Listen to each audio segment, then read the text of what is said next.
예수님께서 외식하는 서기관들에 대해서 책망을 하셨습니다. 그 이유는 외식하는 사람들은 겉으로 드러나는 것을 좋아하고 사람들에게만 자신의 모습을 보이려고 하기 때문입니다. 외식하는 삶이 문제가 되는 이유 중에 하나는 우리가 사람을 의식하는 순간 하나님을 의식하지 않게 되기 때문입니다. 하나님을 경외한다는 것은 내 앞에 하나님이 계시다라는 사실을 인식하고 그 하나님을 의식하고 살아가는 삶을 의미합니다. 그렇기 때문에 사람을 의식하면 결국은 하나님을 의식하지 않게 되고 하나님을 경외하는 삶을 살아갈 수가 없게 됩니다. 여러분, 하나님은 겉으로 드러나는 것을 보시는 분이 아니라 사람의 중심을 보시는 분입니다. 그렇다면 우리는 우리 마음의 중심이 또 하나님께 어떻게 보이는가에 대해서 생각해 보아야 합니다. 그런데 그때 우리의 중심이, 우리의 마음이 하나님 앞에 드러날 때 그 우리의 중심에 대해서 또 우리의 마음에 대해서 잘 보이려고 이렇게 꾸미거나 혹은 덧칠하거나 덧입힐 필요도 없습니다. 왜냐하면 하나님은 모든 것을 다 아시기 때문입니다. 그러므로 하나님을 의식하는 사람, 하나님을 경외하는 삶을 살고자 하는 사람은 있는 모습 그대로 진실하게 하나님 앞에 서면 되는 겁니다. 오늘 예수님은 계속해서 성전에서 가르치고 계시거든요. 특별히 오늘 읽진 않았지만 12장 35절에 보면 예수께서 성전에서 가르치실세 이렇게 말씀합니다. 특별히 예수님이 성전에서 계실 때 먼저는 매매하는 사람들, 또 돈 바꾸는 사람들을 보시고 그들의 상을 엎으시고 내쫓으셨습니다. 왜냐하면 그들이 만민이 기도하는 집을, 하나님의 집을 강도의 소굴로 만들었기 때문입니다. 그리고 나서 성전 안에 있었던 오늘 또 다른 사람들을 오늘 보시게 되는데 그들은 헌금함 앞에 있었던 사람들입니다. 그리고 성전 안에는 여인의 뜰이라고 불리는 곳이 있는데 그 여인의 뜰 벽 한쪽에 헌금함이 놓여져 있습니다. 여인의 뜰이라고 불리는 곳은 성전 동쪽 입구 쪽에 있는 곳으로 이곳은 예수님이 지난번 서기관들과 바리새인들이 음행 중에 잡혀왔던 그 여인을 끌고 왔을 때 그곳에서 말씀하셨던 곳이기도 합니다. 그러니까 이곳은 어떤 곳이냐면 본래 사람들이 많이 지나다니는 곳이고 많이 모이는 곳입니다. 그렇기에 사람들에게 자신이 무엇을 하고 있는지를 혹은 드러내기에도 좋은, 보여주기도 좋은 장소인 거죠. 여인, 그 간음한 음행 중에 간음한 여인의 불의를 드러내기에도 좋은 곳이기도 하지만 반대로 자기의 의를 드러내기에도 좋은 곳이었습니다. 이것은 마치 사람들이 많이 오고 가는 내거리와도 같은 그런 곳이었습니다. 근데 이곳에 이제 부자들이 있었고 그리고 그들이 이제 헌금함에 헌금하는 것을 예수님께서 보시는 거죠. 그때 헌금함에 부자들이 헌금을 많이 넣는 걸 이제 보십니다. 오늘 마가복음 12장 41절 보면 예수께서 헌금함에 대하여 앉으사 무리가 어떻게 헌금함에 돈 넣는가 보실세 여러 부자는 많이 넣는데, 그리고 누가복음 21장 1절에도 보면 예수께서 눈을 들어 부자들이 헌금함에 헌금 넣는 것을 보시고라고 말씀합니다. 그래서 누군가 헌금하는 걸 보고 계신 거예요. 근데 그 헌금하는 가운데 어떤 사람도 있었냐면 한 가난한 과부가 헌금을 하고 있었습니다. 그것도 예수님이 보시는 거예요.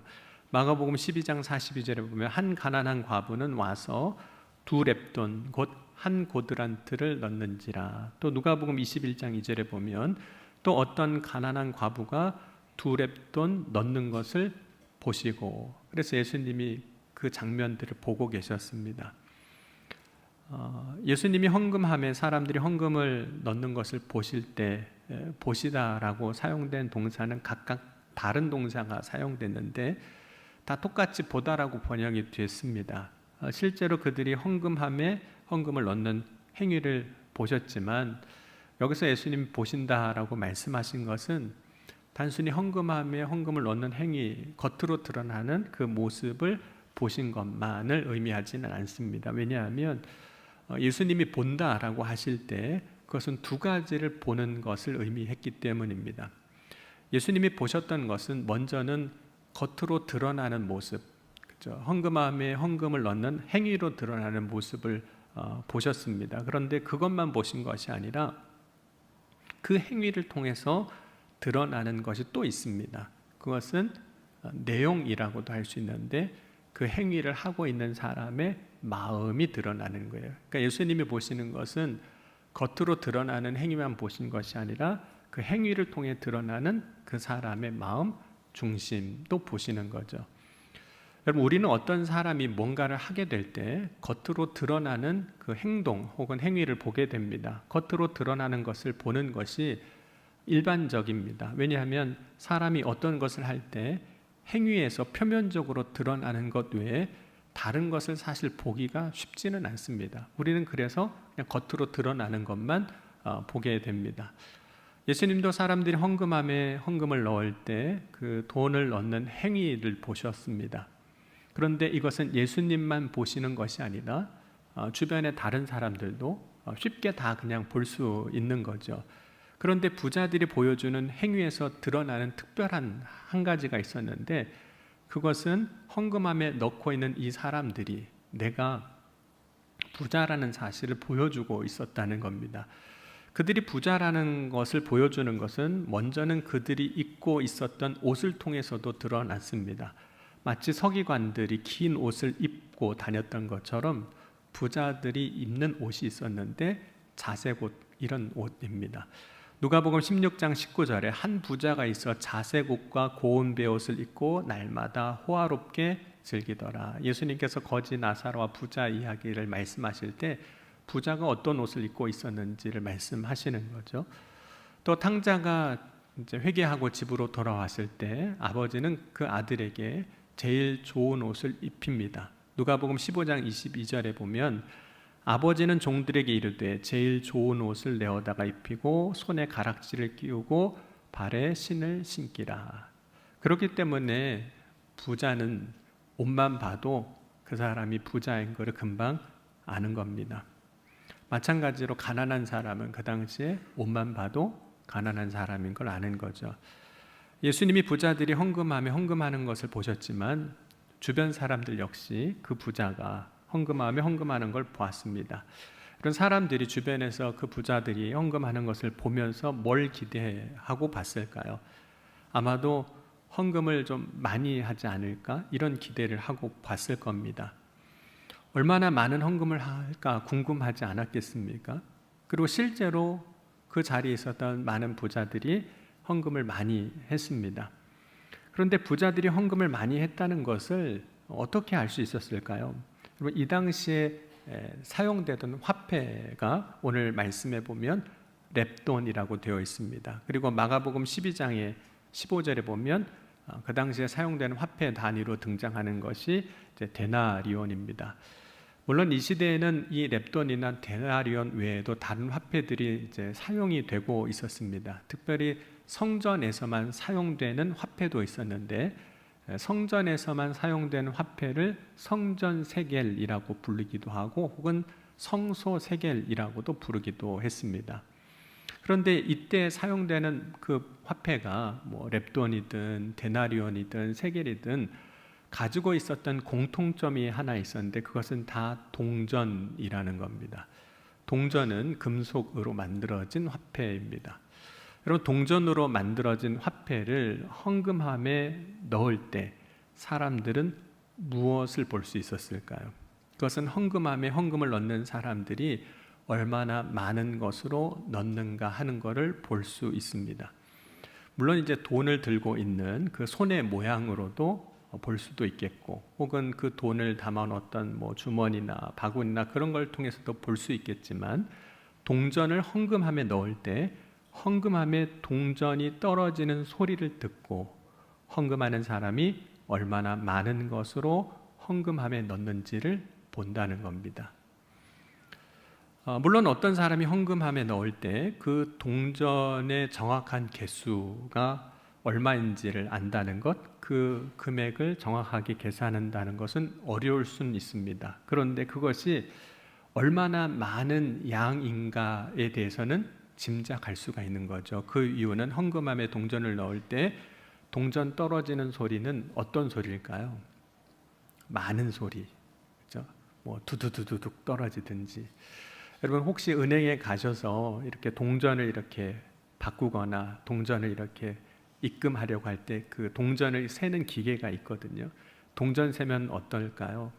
그 동전 소리가 나는 거죠. 그래서 대략 뭐 금액을 우리가 알 수는 없지만 동전이 많구나 적구나 정도는 알 수 있습니다.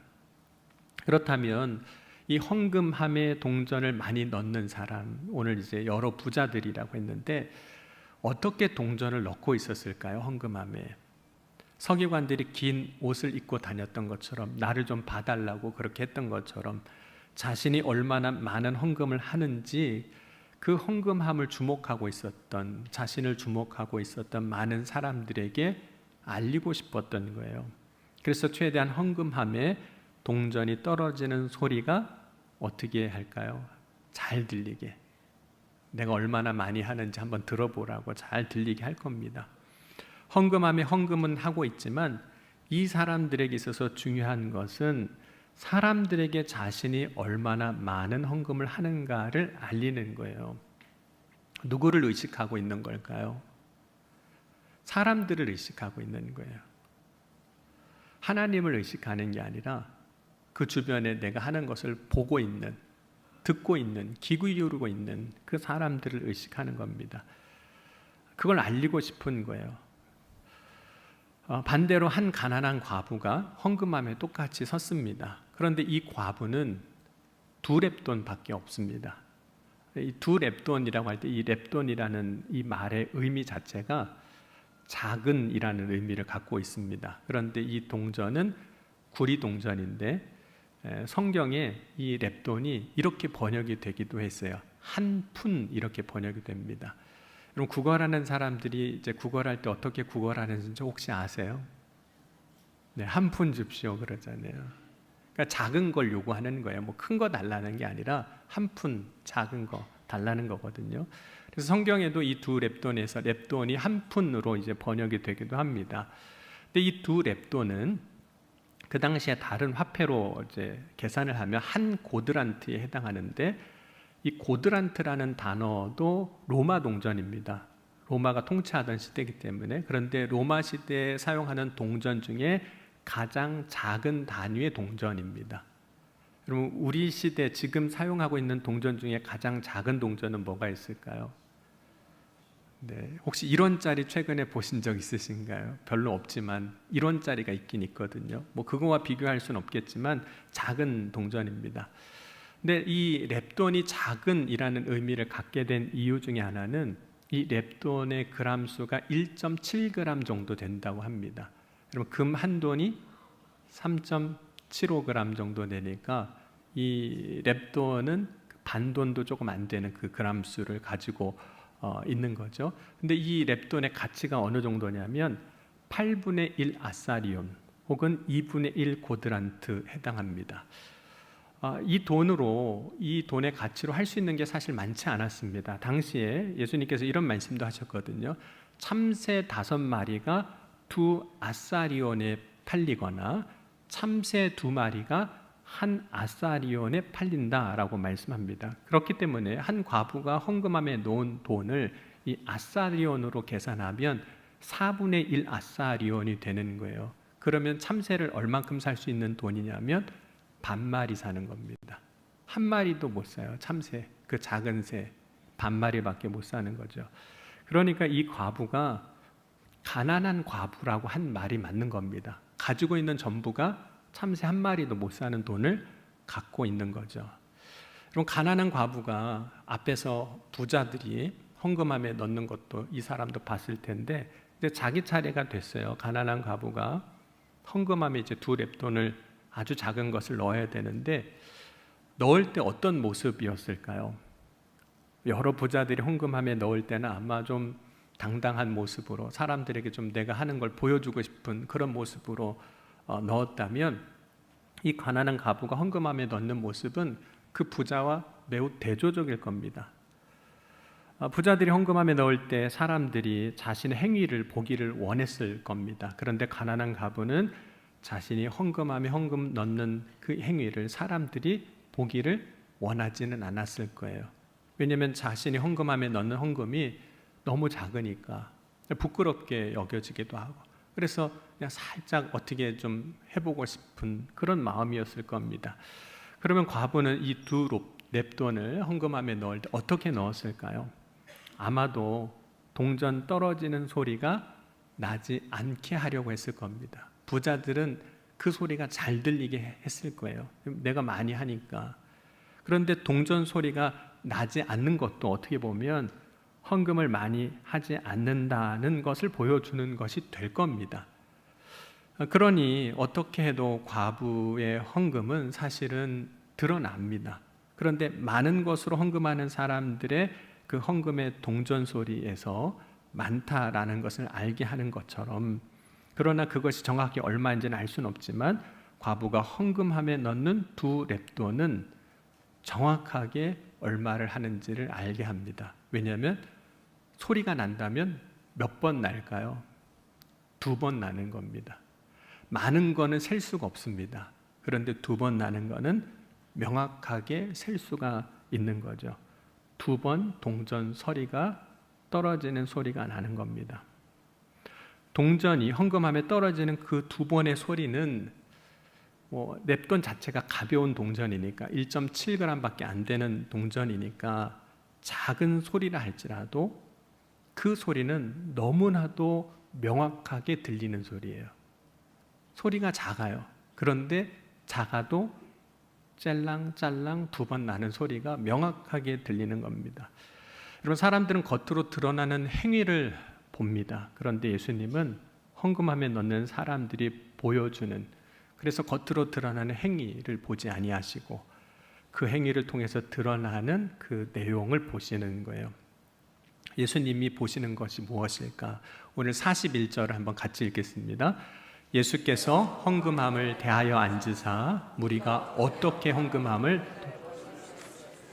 여러 부자는 많이 넣는데, 그래서 어떻게 헌금함에 넣는가를 보신다고 했는데, 여기서 말하는 어떻게는 뭘 말하는 걸까요? 여기에서 어떻게는 사실은 방법을 이야기하는 것은 아닙니다. 여기서 어떻게는 헌금함에 헌금을 넣는 사람의 마음을 의미한다고도 볼 수 있습니다. 곧 예수님이 무리가 어떻게 헌금함에 돈 넣는가를 보신다고 하신 이 말씀은 헌금함 앞에 있는 사람이 어떤 마음으로, 어떻게가 어떤 마음이에요, 어떤 마음으로 헌금하는가 하는 걸 보신다는 겁니다. 그러니까 예수님이 보시는 것은 헌금 그 자체가 아니라 그 헌금을 드리는 그 일을 통해서 드러나는 그 사람의 마음을 보시는 거예요. 그것은 믿음이기도 하고 그것은 하나님을 향한 사랑이기도 합니다. 그것은 얼마나 우리가 마음을 다하고 있는가 하는 것을 보시는 거예요. 오늘 이 일이 있기 전에 한 서기관이 예수님 앞에 찾아와서 질문을 한 적이 있었습니다. 그 질문은 무엇이냐면 모든 계명 중에 첫째가 무엇이니까 12장 28절에 이런 질문을 합니다. 그때 예수님께서 그 질문을 들으시고 이렇게 대답을 해주셨어요. 30절에 보면 내 마음을 다하고 목숨을 다하고 뜻을 다하고 힘을 다하여 주 너의 하나님을 사랑하라 하신 것이요. 그래서 계명 중에 첫 번째가 뭐라고 그랬냐면 하나님을 사랑하는 것인데, 어떻게 하나님을 사랑하는 것이라고 말씀하셨냐면 마음을 다하고 이렇게 말씀합니다. 그리고 그 대답을 들었던 서기관이 예수님의 말씀을 듣고 나서 또 이렇게 대답을 합니다. 우리 32절, 33절은 같이 한번 읽겠습니다. 서기관이 이르되 선생님이여 옳소이다. 하나님은 한 분이시요 그 외에 다른 이가 없다 하신 말씀이 참이니이다. 또 마음을 다하고 지혜를 다하고 힘을 다하여 하나님을 사랑하는 것과 또 이웃을 자기 자신과 같이 사랑하는 것이 전제로 드리는 모든 번제물과 기타 제물보다 나으니다. 그래서 서기관이 예수님의 대답을 듣고 나서 전제로 드리는 모든 번제물이나 기타 제물보다 뭐가 더 낫다고 이야기하냐면 마음을 다하는 것이, 마음을 다하여 하나님을 사랑하는 것이 나은 것을 제가 압니다 라고 이런 고백을 합니다. 그러니까 예수님은 이러한 서기관의 고백을 들으시고 그가 지혜 있게 대답했다고 말씀하시고 하나님 나라에 가까웠다라고도 말씀하셨거든요. 그렇다면 이제 예수님이 사람들이 헌금을 넣는 것을 보시고 그 볼 때에 얼마나 많은 것으로 헌금함에 넣었는지를 보시는 것이 아니라 얼마나 마음을 다하였는지를 보시는 거예요. 그러니까 양을 보시는 게 아니에요. 얼마나 마음을 다했는가. 그리고 예수님은 성전에서 누가 마음을 다하는가를 보셨는데 마음을 다한 사람은 부자가 아니었습니다. 오직 자기의 마음을 다한 사람은 가난한 한 과부입니다. 그리고 그 이유를 이렇게 설명을 해주셨어요. 우리 43절, 44절도 한번 같이 읽겠습니다. 예수께서 제자들을 불러다가 이르시되 내가 진실로 너에게 이르노니 이 가난한 과부는 헌금함에 넣는 모든 사람보다 많이 넣었도다. 그들은 다 그 풍족한 중에서 넣었거니와 이 과부는 그 가난한 중에서 자기의 모든 소유 곧 생활비 전부를 넣었느니라 하시니라. 예수님께서 이 과부를 칭찬하신 이유는 얼마를 했느냐의 문제가 결코 아니었습니다. 많이 한 것으로 따지자면 여러 부자들이 한 것을 이 과부는 절대로 따라갈 수가 없습니다. 아마 지금도 마찬가지일 겁니다. 지금도 많이 하는 사람은 우리가 따라갈 수 없는 거죠. 그런데 하나님이 보시는 것은 헌금을 통해 드러나는 그 사람의 마음이에요. 마음을 다했는가. 그 마음은 하나님 앞에 전부라는 이 단어로 표현되는 마음입니다. 하나님을 향한 나의 전심이 되는 거죠. 아나니와 삽비라 부부가 은혜를 받고 나서 자기의 소유를 팔아서 사도들 발 앞에 가지고 갑니다. 그런데 그 과정에서 어떤 일이 있었는지는 성경에서 설명하고 있지는 않지만 이들이 그 값의 얼마를 감추게 됩니다. 왜 아나니와 삽비라 부부가 이 자신들의 밭의 판값을 얼마를 감추었을까요? 그 이유 중에 하나는 아마도 전부를 다 하기에는 좀 아까운 마음이 들었던 것 같습니다. 그러니까 사도들 앞에 가지고 온 것은 결국 하나님 앞에 드리는 것이었는데 그때 전부가 안 돼요. 그래서 이렇게 말씀하고 있습니다. 사도행전 5장 2절에 보면 그 값에서 얼마를 감추매 그 안에도 알더라. 얼마만 가져다가 사도들 발 앞에 두니 그랬습니다. 얼마라고 얘기를 했어요. 부분인 거죠. 어느 날 하나님이 아브라함에게 이삭을 번제로 이제 드리라고 명령을 하십니다. 그런데 하나님이 아브라함에게 이삭 아들을 번제로 드리라고 하신 것의 의미는 뭘까요? 물론 22장에 보면 창세기 22장에 보면 하나님이 아브라함에 주시는 시험이라고도 말씀하고 있지만 하나님이 아브라함에게 말씀하시는 것은 이런 의미가 있다라고 저는 생각이 되었습니다. 하나님이 아브라함에게 이삭을 번제로 드리라고 할 때 아브라함의 귀에는 그 말씀이 이렇게 들리는 거죠. 너의 전부를 나를 위하여 줄 수 있니? 라는 말로 들리는 겁니다. 왜냐하면 여러분 아브라함에게 있어서 이삭은 전부입니다. 내 인생의 전부예요. 나의 기쁨의 전부고 나의 소망의 전부고 나의 삶의 이유의 전부이기도 해요. 전부라고 표현할 수 있어요. 창세기 22장 2절에 여호와께서 이르시되 내 아들 내 사랑하는 독자 이삭을 데리고 모리아 땅으로 가서 내가 내게 일러준 한 산 거기서 그를 번제로 드리라. 그런데 하나님이 정말 아브라함에게 원하셨던 것은 사실 이삭이 아니라는 점입니다. 이삭이 아니라는 것은 하나님이 미리 준비하셨던 숫 양을 통해서도 우리가 볼 수 있습니다. 창세기 22장 13절에서 14절도 우리 같이 한번 읽겠습니다. 아브라함이 눈을 들어 살펴본즉 한 숫양이 뒤에 있는데 뿔이 숯불에 걸려 있는지라 아브라함이 가서 그 숫양을 가져다가 아들을 대신하여 번제로 드렸더라.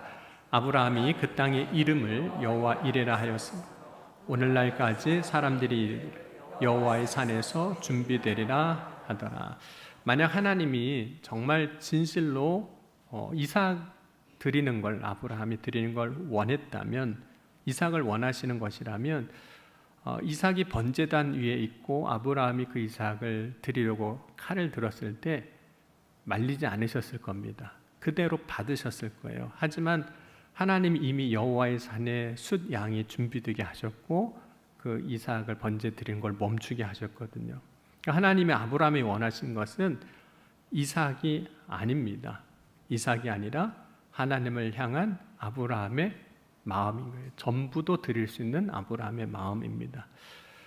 그렇기 때문에 하나님이 이삭에게 손을 대지 말라 하셨고 그때 내 아들 내 독자까지도 아끼지 아니하였다고 하면서 아브라함에게 이제 복을 약속하시는 거거든요. 그래서 창세기 22장 12절에서부터 17절 보면 이렇게 말씀합니다. 사자가 이르되 그 아이에게서 내 손을 대지 말라. 그에게 아무 일도 하지 말라. 내가 내 아들 내 독자까지도 내게 아끼지 아니하였으니 내가 이제야 내가 하나님을 경외하는 줄 아노라. 15절에서 17절 보면 여호와의 사자가 하늘에서부터 두 번째 아브라함을 불러 이르시되 여호와께서 이르시기를 내가 나를 가리켜 맹세하노니 내가 이같이 행하여 내 아들 내 독자도 아끼지 아니하였은즉 내가 내게 큰 복을 주고 내 씨가 크게 번성하여 하늘의 별과 같고 바다의 모래와 같게 하리니 내 씨가 그 대적의 성문을 차지하리라. 또 내 씨로 말미암아 천하 만민이 복을 받으리니 이는 내가 나의 말을 준행하였음이니라 하셨다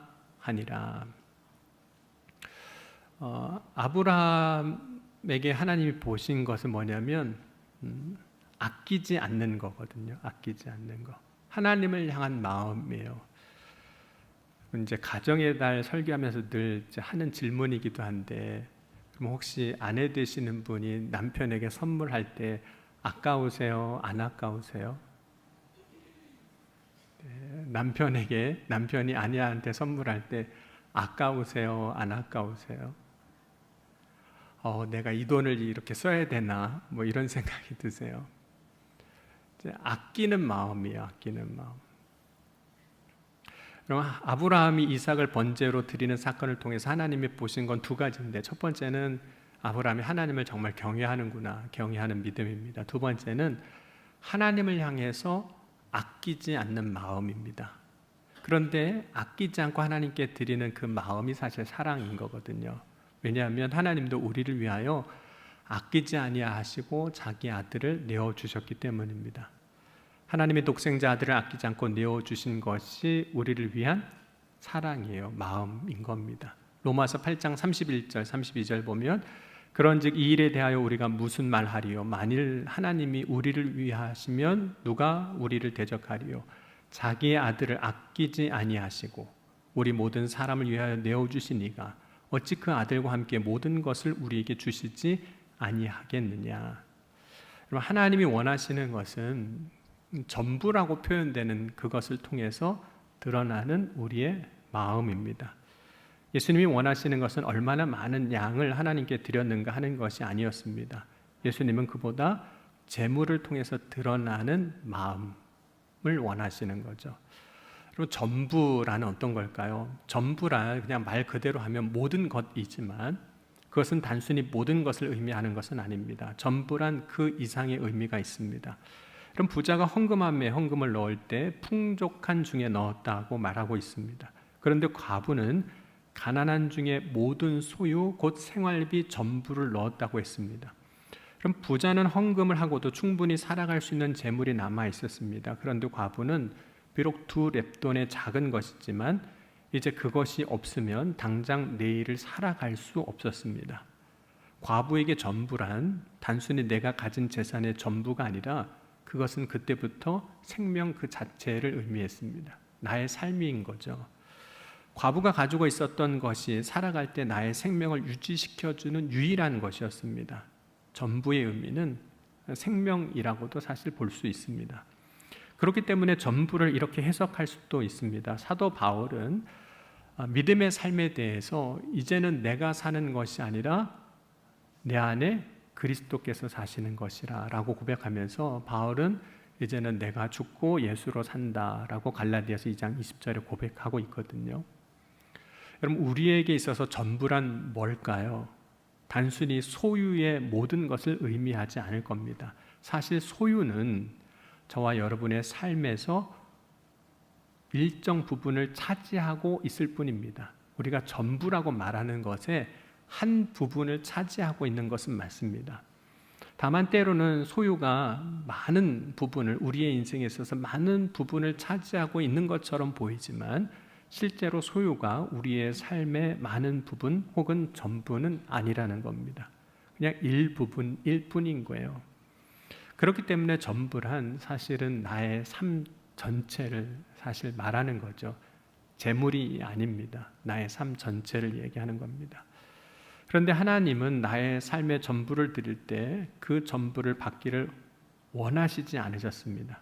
다만 나의 삶의 전부를 통해 드려지는 우리의 그 마음, 우리의 믿음을 원하시는 거죠. 여러분, 전부라고 고백되어지는 것을 통해서 우리의 믿음을 받으시는 겁니다. 그런데 왜 우리는 혹은 하나님이 우리의 마음을 보실 때 이 재물의 문제와 이게 연결되어 있는가 하는 거예요. 그 이유는 보물이 있는 곳에 혹은 보물로 여기는 것에 우리의 마음이 있게 되는데, 그것이 사람이든 재물이든 뭐 다른 것이든 보물로 여기는 곳에 우리의 마음이 있게 되는데, 많은 사람들이, 대부분의 사람들이 무엇을 보물로 여길까요? 재물을 보물로 여기기 때문입니다. 뿐만 아니라 사람들의 많은 경우가 이 재물을 나의 삶의 전부라고 생각하는 거예요. 그럼 마태복음 6장 21절에 내 보물이 있는 곳에 내 마음도 있느니라. 그럼 하나님이 원하시는 건 재물도 아닙니다. 하나님이 원하시는 것은 하나님 앞에 드리는 우리의 마음, 곧 믿음입니다. 그럼 오늘 나의 주님을 향한 마음이, 전심이 온전히 주님께 드려지는 마음이 될 수 있기를 주의 이름으로 간절히 축원합니다. 그럼 하나님이 기뻐하시는 것은 우리가 온 마음을 다해서 하나님 앞에 나아가는 거예요. 이게 많고 적음의 문제가 아닙니다. 단순히 돈의 문제를 이야기하는 것도 아닙니다. 내가 하나님 앞에 어떤 마음으로 믿음으로 나아가는가, 그 전부를 보시는 거죠. 그럼 오늘 이 아침에 전부를, 믿음의 고백을 하나님 앞에 드릴 때 하나님은 그것 받지 않으시고 오히려 그것을 통해서 더 놀라운 것을 우리에게 채워주셨던 하나님이십니다. 그 하나님을 기대하고 소망하며 오늘도 믿음으로 나아가는 저와 여러분이 될 수 있기를 주의 이름으로 간절히 축원합니다. 기도하시겠습니다. 오늘 기도하실 때 주님, 오늘 이 시간 우리의 믿음의 고백을 온전히 드리게 하여 주옵소서. 나의 전부를 드릴 수 있는 그 믿음의 고백 가운데 역사하시는 주님의 놀라운 은혜가 충만하게 임하게 하여 주옵소서. 이 시간 함께 우리 통성으로 기도하시겠습니다. 지금도 살아계시고 역사하신 하나님 아버지 감사합니다. 오늘도 주님 앞에 나아갑니다. 믿음의 고백으로 나의 전부를 주님 앞에 드립니다. 주님, 우리의 고백을 받으시고 우리의 고백 가운데 역사하신 주님의 놀라운 은혜의 영광을 아버지 알게 하시고 드러나게 하시고 선포하게 하여 주옵소서.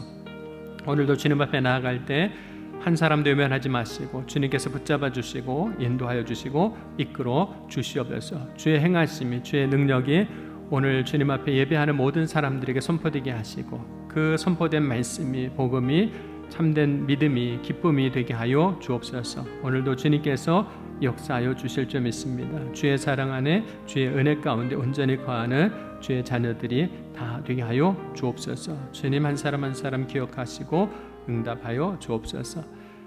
사랑의 주님 감사합니다. 오늘 이 시간 주님 앞에 나의 마음의 전부를 주님 앞에 드립니다. 우리의 믿음의 고백을 받으시고 그보다 더 놀라운 은혜로, 역사로 채워주셔서 우리의 삶에 기쁨과 감사가 넘치는 믿음의 삶이 되게 하여 주옵소서. 주님께서 오늘도 예배하는 모든 사람 가운데 역사하여 주신 줄 믿사오며 사랑이 많으신 우리 주 예수 그리스도의 이름으로 감사하며 간절히 축복하며 기도하옵나이다. 아멘.